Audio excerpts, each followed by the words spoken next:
Olá, aqui é o Túlio Faria do DevPlano e hoje com uma dica bem rápida sobre arrays em JavaScript, tá? Uma coisa que é bastante interessante em JavaScript, por exemplo, se eu quero definir um vetor aqui, né, então um array, e eu colocar, por exemplo, 3 itens, então 1, 2 e 3.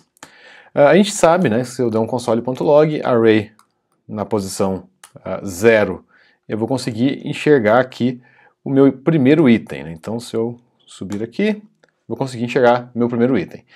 E se eu quiser saber quantos itens eu tenho, array.length, e eu consigo saber também quantos itens eu tenho.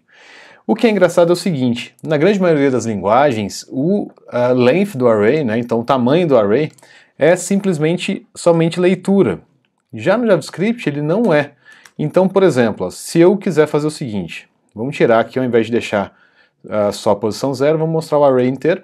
Se eu pegar aqui e falar que o length agora é 2, olha o que acontece. Ele remove o último item. Então, ó, se eu dar um console.log array e depois dar um length, eu removo o último item. Então, se eu quiser, por exemplo, zerar o meu vetor, não quero ter nenhum item no meu vetor, eu posso simplesmente zerar ele aqui e eu vou ter um vetor em vazio. E é engraçado que a gente pode fazer o contrário também. Se eu quiser aumentar o meu vetor, não que eu preciso fazer assim, mas eu posso colocar um número maior do que o tamanho dele, e olha só, ele tem agora 2 itens vazios, ó. Até aparece aqui pra gente com 2 empty items aqui no final, tá? Então a gente consegue, teoricamente, aumentar e diminuir aí o vetor somente mudando o length, tá?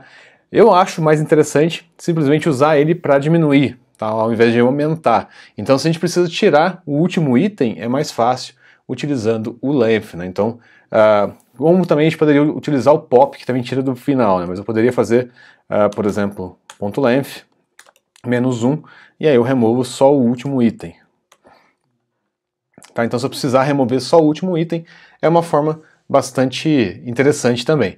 E é legal a gente notar isso porque é bastante diferente, né? Então, em outras linguagens, provavelmente a gente não consegue fazer isso, tá? Então, é bastante diferente, é bastante legal a gente saber dessas possibilidades aí que o JavaScript tem.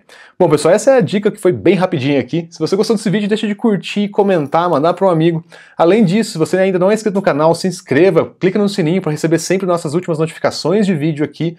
Segue a gente no Facebook, no Instagram e no Twitter, só procurar DevPlano lá ou Túlio Faria no Twitter. E eu vejo você num próximo vídeo. Até mais!